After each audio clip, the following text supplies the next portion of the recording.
Bienvenidos al segundo capítulo de este cuento, escrito por el maestro del horror cósmico. En el capítulo anterior, vimos a nuestro protagonista enredarse en una situación intrigante en un pueblo, donde se han tenido testimonios de avistamientos de seres que parecen no ser de este mundo. Vayamos a descubrir lo que ocurre en este segundo capítulo. Comenzamos.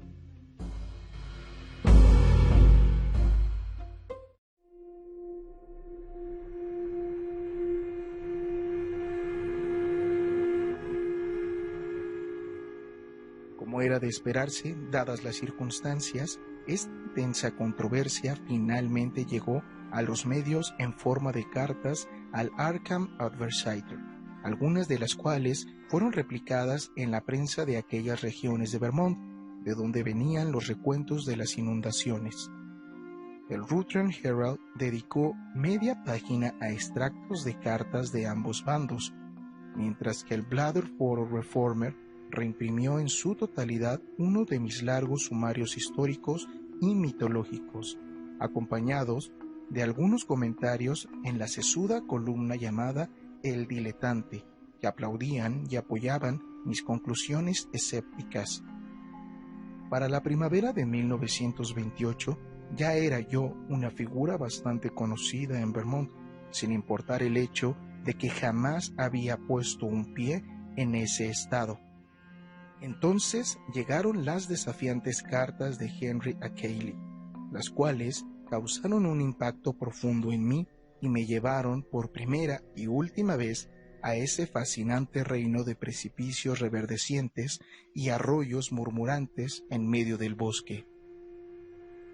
Casi todo lo que ahora sé sobre Henry Wentworth A. Cayley lo obtuve a través de la correspondencia que tuve con sus vecinos y con su único hijo que vive en California, después de mi experiencia en su granja solitaria. Descubrí que era el último representante en su tierra natal de una larga y distinguida línea de juristas, administradores y caballeros agricultores. En su caso, sin embargo, la familia se había distanciado mentalmente de las cuestiones prácticas para centrarse del todo en la erudición. Por lo tanto, A. Cayley había sido estudiante destacado de matemáticas, astronomía, biología, antropología y folclore tradicional de la Universidad de Vermont. Yo nunca antes había oído hablar de él, ni él proporcionó muchos detalles autobiográficos en sus comunicaciones, pero desde el principio noté que era un hombre culto, inteligente y de carácter, a pesar de ser un solitario con poca sofisticación mundana. Pese a la naturaleza inverosímil de lo que afirmaba, en el momento no pude evitar tomar más en serio a Cayley que a cualquier otro de los detractores de mis posturas.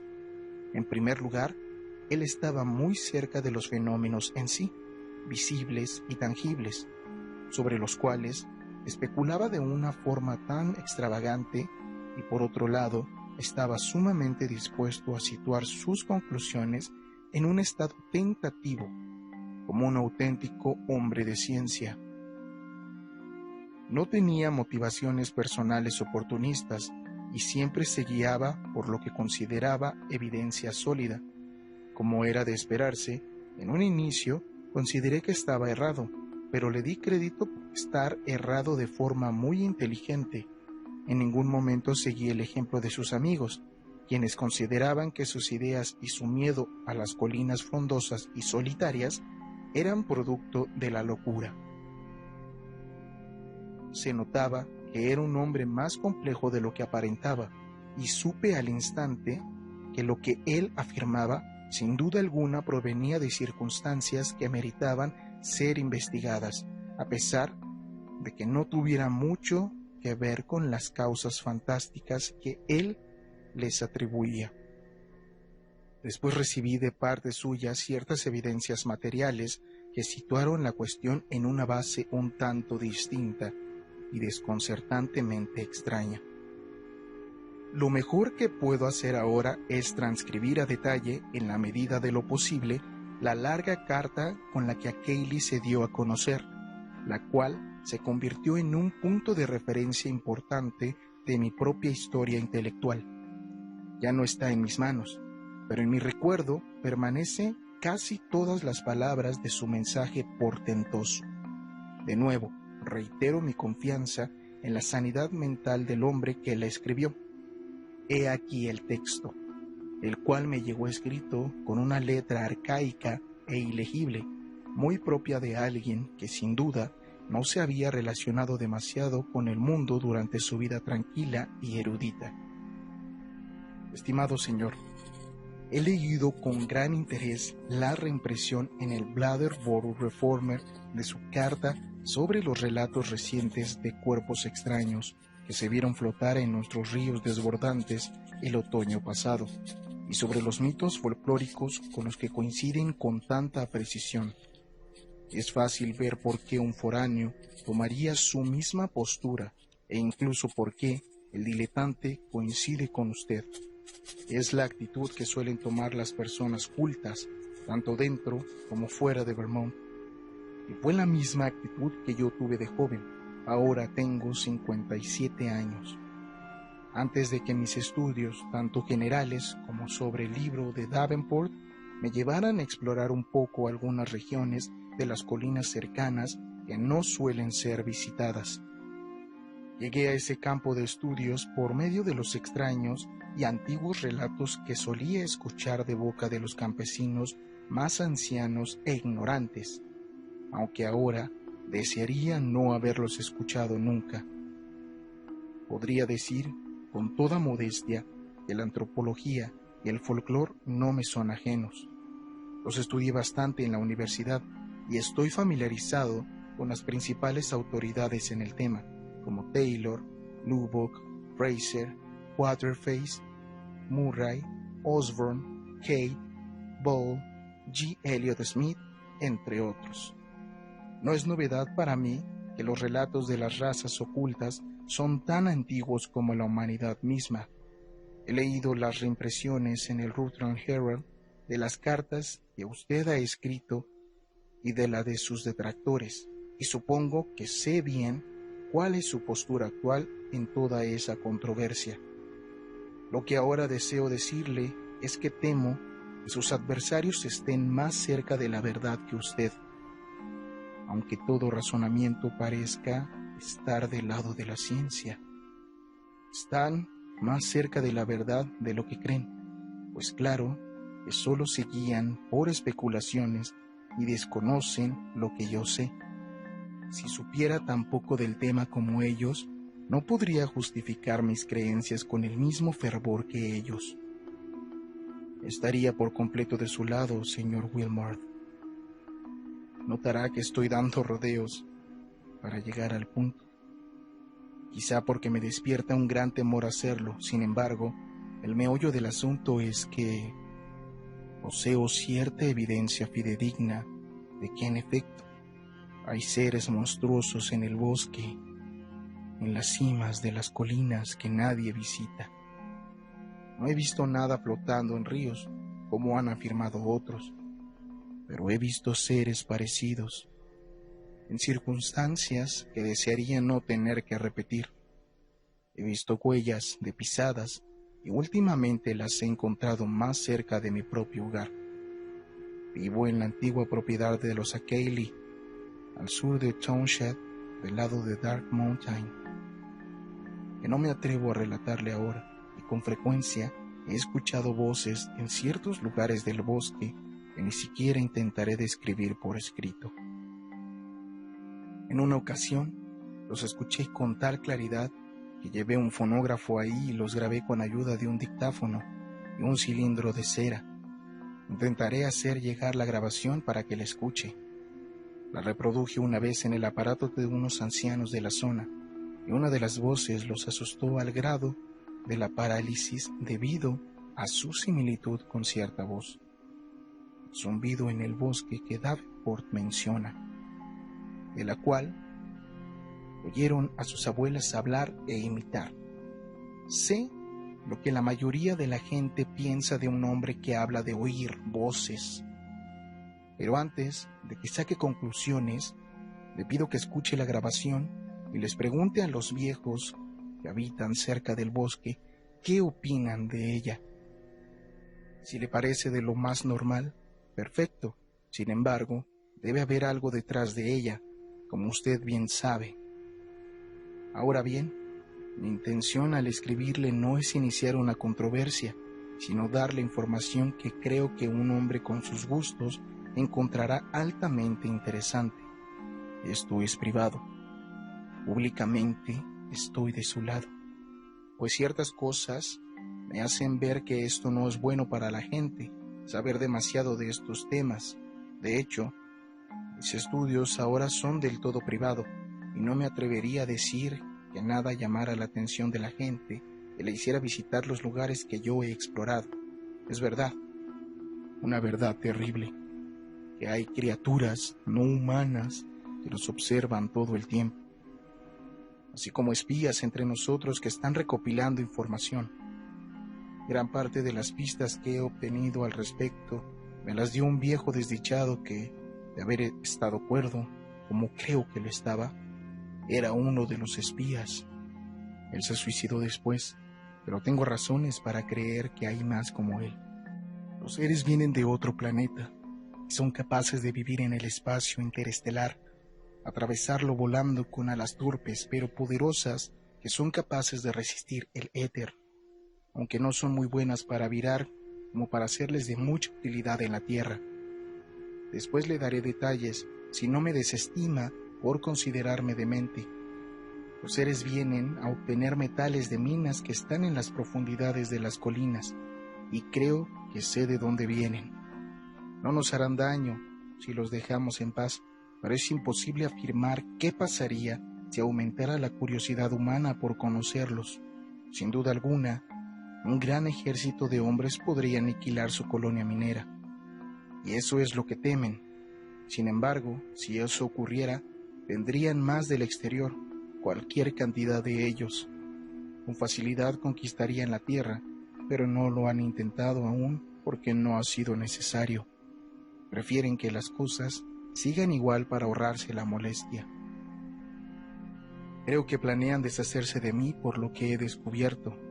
En Brown Hill, al este de aquí, encontré una gran roca negra con jeroglíficos desconocidos a medio borrar. Después de que la traje a casa, todo cambió.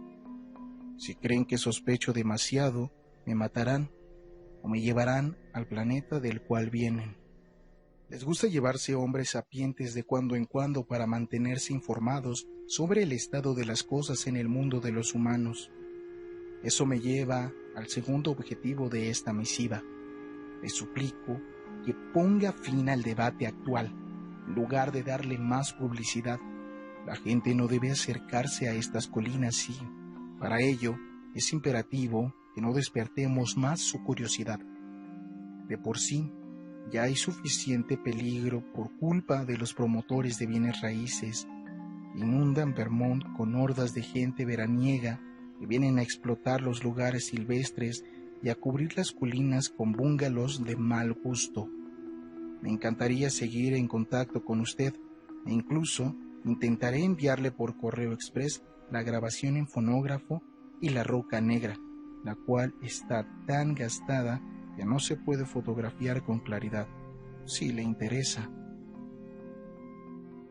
Y digo, intentaré porque creo que esas criaturas tienen forma de manipular las cosas por aquí.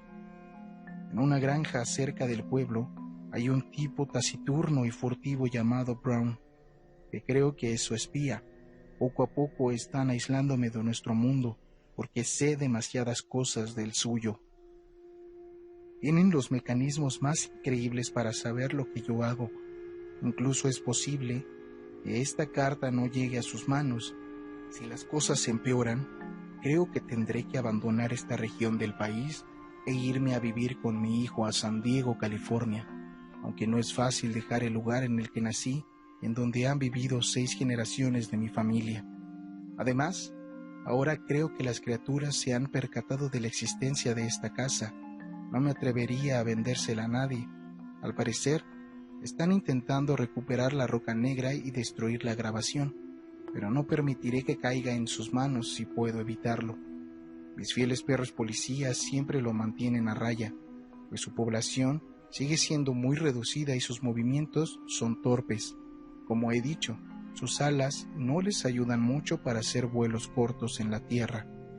Estoy muy cerca de descifrar la roca por medios muy terribles y creo que con su amplio conocimiento de folclore usted podría aportarme los datos faltantes para completar la interpretación. Supongo que conoce bien todos los mitos aterradores que anteceden la llegada de la humanidad a la Tierra, los ciclos de Yog-Sothoth y de Cthulhu, y que están sugeridos en el Necronomicon. Alguna vez tuve acceso a una copia de dicho libro y he oído que ustedes tienen otra bajo llave en la biblioteca de su universidad. Para concluir, señor Wilmard, creo que con nuestras respectivas especialidades podemos ayudarnos mutuamente. No deseo ponerlo en peligro alguno y supongo que debo advertirle que tener en sus manos la roca y la grabación no será muy seguro, pero me parece que considerará que el riesgo vale la pena por el bien del conocimiento. Conduciré a Newfane o Brattleboro para enviarle lo que me autorice enviarle, pues las oficinas de Correo Express son más confiables. Debo decir que ahora vivo muy solo, pues ya no puedo contratar ayuda de ningún tipo. Nadie se queda mucho tiempo por culpa de los seres que intentan acercarse a la casa y que hacen que los perros no dejen de ladrar por las noches. Me alegra no haber ahondado tanto en estos asuntos cuando mi esposa vivía, pues le habrían hecho perder la cabeza. Espero no haberlo importunado demasiado y que decida ponerse en contacto conmigo en lugar de arrojar esta carta al basurero, por considerarme un demente. Cordialmente, Henry A. Cayley. Postdata. Estoy haciendo copias adicionales de algunas fotografías que he tomado, las cuales creo que demuestran varias de las afirmaciones que he hecho aquí. Los ancianos de la localidad creen en su monstruosa veracidad y se las enviaré muy pronto si le interesan. Sería difícil describir lo que experimenté al leer ese extraño documento por primera vez. En cualquier otra circunstancia me habría carcajeado más de estos disparates que de teorías menos descabelladas que con anterioridad me han sacado una sonrisa. Sin embargo, algo del tono de la carta me hizo tomarla con una seriedad paradójica. No es que creyera ni por un instante en la raza estelar oculta de la que hablaba mi remitente. Sin embargo, después de algunas dudas preliminares, me sentí extrañamente convencido de su cordura y su sinceridad, así como de su observación de un singular fenómeno genuino y anormal que aquel hombre era incapaz de explicar de una forma menos fantasiosa. Las cosas no podían ser como él percibía, pensé, pero por otro lado, parecía algo digno de ser investigado más a fondo. El hombre transmitía una inquietud y una alarma excesiva, pero era difícil creer que no estuvieran fundamentadas. Era demasiado específico y lógico en ciertos aspectos, y en general, su razonamiento encajaba demasiado bien con algunos de los antiguos mitos y hasta con las leyendas indias más inverosímiles. Era posible que sí hubiera escuchado voces perturbadoras en las colinas y que hubiera encontrado la roca de la que hablaba, a pesar de las inferencias disparatadas que había hecho, las cuales probablemente le habían sido sugeridas por el hombre que afirmaba ser espía de los seres del espacio exterior y que luego se suicidó. Era fácil deducir que aquel hombre debió estar completamente loco, pero quizá tuvo un destello de lógica aparente pero perversa e hizo que el ingenuo Cayley creyera sus historias.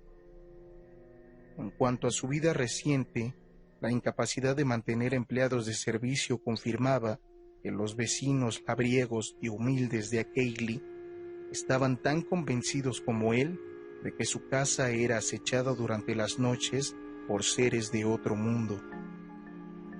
Tampoco dudaba de que los perros no pararan de ladrar. Luego estaba aquello de la grabación en fonógrafo, la cual no puede hacer más que creer que fue obtenida tal y como él relataba. Debía significar algo, ya fuera engañosos sonidos animales que se asemejaban al habla humana, o el habla de algún ermitaño oculto que vivía de noche en un estado no muy superior al de los animales rastreros. De ahí, mis pensamientos se volcaron de nuevo a la roca negra tallada y empecé a especular qué podría significar. Luego pensé también en las fotografías que Akeili dijo que enviaría y que la gente mayor consideraba evidencia convincente y terrible de las monstruosidades. Al leer y releer la escritura compleja de Akeili, sentí más que nunca que mis crédulos detractores podrían estar a punto o algo más de lo que yo les concedía. Al leer y releer la escritura compleja de Akeili, sentí más que nunca que mis crédulos detractores podrían estar apuntando a algo más de lo que yo les concedía. Finalmente, era posible que hubiera un grupo de parias extraños y con deformidades hereditarias viviendo en las colinas solitarias, mas no una raza de monstruos provenientes de las estrellas, como afirmaban los mitos. Y si habitaban ahí, entonces la aparición de cuerpos extraños en los ríos desbordados tampoco habría sido tan descabellada. ¿Acaso era yo demasiado insolente como para creer que tanto las antiguas leyendas como las declaraciones recientes debían tener algún tipo de fundamento en la realidad? Sin embargo, al albergar estas dudas, me avergoncé de que algo tan lleno de extravagancia como la absurda carta de Henry Akeili las hubiera despertado. Al final, di respuesta a la misiva de Akeili con un tono de interés amistoso y le solicité más detalles. Su respuesta no se hizo esperar y contenía, tal y como lo había prometido, varias impresiones fotográficas de escenas y objetos que ilustraban sus argumentos. Al mirar las imágenes mientras las sacaba del sobre, experimenté una extraña sensación de temor y cercanía a lo prohibido. A pesar de que en su mayoría eran muy ambiguas, tenía un poder altamente sugerente que se intensificaba por el hecho de ser fotografías genuinas, auténticos vínculos ópticos con los que retrataban producto de un proceso de transmisión impersonal que no está sujeto a prejuicios, errores ni deshonestidades. Entre más las miraba, más confirmaba que la seriedad con la que había tomado Akeili y su historia estaba bien justificada. Sin duda alguna, las imágenes comprendían evidencia irrefutable de que había algo en las colinas de Vermont que escapaba por mucho de nuestro espectro de conocimientos y creencias comunes. Lo peor de todo, está la huella de la pisada, una toma en donde un rayo de sol iluminaba una zona lodosa en alguna parte desierta de las tierras altas. Se notaba a simple vista que la imagen no estaba trucada de forma alguna, pues los guijarros y las hojas de hierba, bien definidas dentro del campo de visión, daban un claro indicio del tamaño del objeto retratado y evidenciaban que no era producto de una doble exposición trucada. He dicho que era una pisada, pero habría sido más preciso llamarle zarpazo. Aún ahora me resulta difícil describirla, pero basta con decir que tenía un abominable parecido con un cangrejo, que era imposible determinar en qué posición señalaba. No era una impresión muy fresca ni muy profunda, pero parecía ser del tamaño de un pie normal, humano. Del cojinete central salía pares de tenazas dentadas. Era desconcertante su funcionamiento, si es que en sí el objeto era únicamente un órgano destinado a la locomoción. La siguiente fotografía, la cual evidentemente había sido tomada en la oscuridad y con mucho tiempo de exposición, era de la boca de una caverna en medio del bosque, cuya apertura estaba tapada por una gran roca de redondez regular. En el suelo, frente a ella, se discernía una densa red de rastros curiosos y, cuando estudié la imagen con una lupa, tuve la certeza incómoda de que los rastros eran idénticos al de la fotografía anterior. La tercera fotografía mostraba un círculo druídico de rocas paradas en la cima de una colina boscosa. Alrededor del críptico círculo, la hierba estaba maltratada y disminuida, pero ni siquiera con la lupa detecté marcas de pisadas de ningún tipo. La extraña lejanía del lugar era evidente gracias al mar de montañas deshabitadas que conformaban el paisaje de fondo y que se extendían hacia el horizonte neblinoso. No obstante, si la más perturbadora de las imágenes era la de la pisada, la más curiosa y sugerente era la de la gran roca negra hallada en el bosque de Round Hill. A Kaylee la había fotografiado sobre lo que evidentemente era la mesa de su estudio, pues había filas de libros y un busto de Milton al fondo. El objeto, así como era de suponerse, veía la cámara de forma vertical y la tenía una superficie curva irregular de 30 por 60 centímetros. Sin embargo, afirmar algo tan definitivo sobre dicha superficie o sobre la forma general del objeto entero implicaba desafiar el poder del lenguaje. Era difícil empezar siquiera a imaginar qué clase de principios geométricos disparatados habían determinado su corte, pues sin duda había sido cortada en medios artificiales. Nunca antes había visto algo que me pareciera tan extraña e indudablemente ajeno a este mundo.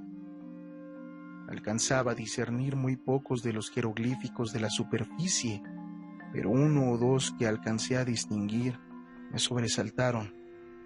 La roca bien podría haber sido falsificada, pues otros, además de mí, habían leído el monstruoso y aterrador Necronomicon del árabe loco Abdul Hazard. No obstante, me estremecí al reconocer ciertos ideogramas que mis estudios me habían inculcado al relacionar con susurros de cosas blasfemas y sanguinarias que tuvieron una pseudoexistencia enloquecida antes de que existiera la Tierra y los otros planetas del sistema solar. De las 5 fotografías restantes, 3 eran escenas de pantanos y colinas que parecían contener evidencia de alojamientos ocultos y malsanos.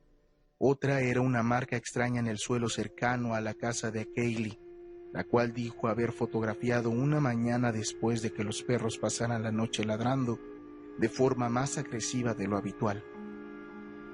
Estaba muy borrosa, casi no se podían extraer conclusiones de ella, pero tenía cierto parecido con la otra pisada o el zarpazo fotografiado en las tierras altas solitarias. La última imagen era de la propiedad de Kaylee.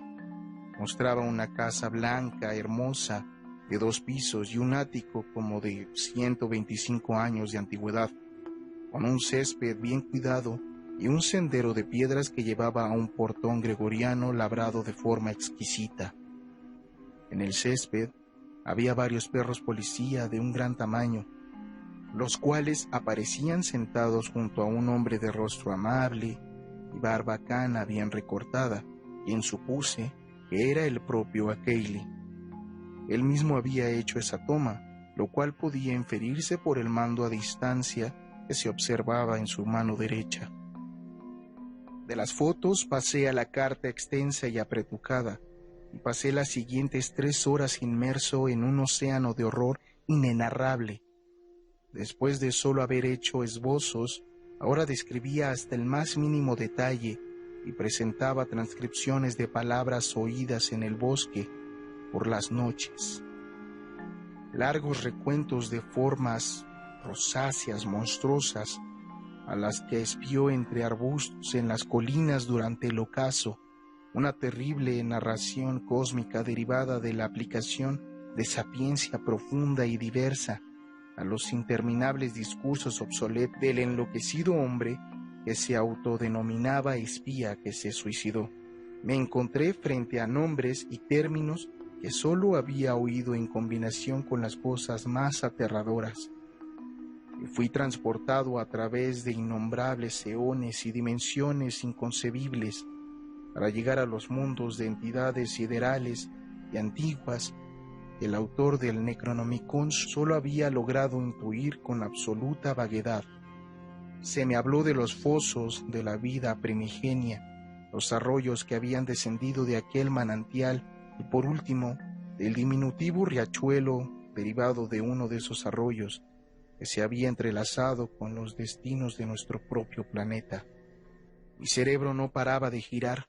Mientras que antes intentaba explicarme las cosas, ahora empezaba a creer en los portentos más anormales e inconcebibles.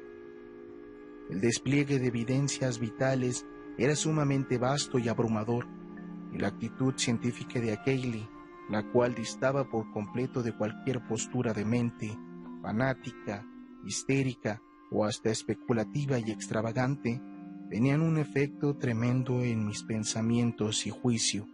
Cuando dejé de lado la terrible carta pude entender los temores que él albergaba y me sentí preparado para hacer cualquier cosa que estuviera en mis manos para evitar que la gente se acercara a aquellas colinas salvajes. Aún ahora, después de que el tiempo ha difuminado aquella impresión y me ha obligado a cuestionarme mi propia experiencia y mis terribles dudas, hay partes de la carta de Akeili que no me atrevo a citar, ni en voz alta, ni por escrito. Casi puedo decir que me alegra que la carta, la grabación y las fotografías hayan desaparecido y desearía, por motivos que pronto revelaré, que aquel planeta después de Neptuno no hubiera sido descubierto. Tras la lectura de esa carta, mi debate público sobre los horrores de Vermont llegó a su fin de manera permanente. Los argumentos de mis detractores quedaron sin respuesta o fueron pospuestos con promesa de resolución, y con el tiempo la controversia fue quedando en el olvido.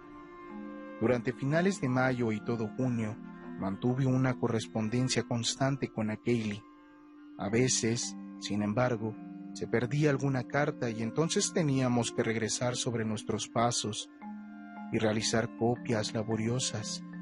En general, lo que intentábamos hacer era comparar notas en cuestión de sapiencia mitológica oscura y llegar a correlacionar de forma más clara los horrores de Vermont con el corpus general de leyendas originarias de todo el mundo. Por una parte, prácticamente decidimos que estos engendros y el infernal Mihou del Himalaya pertenecían al mismo orden de pesadillas encarnadas.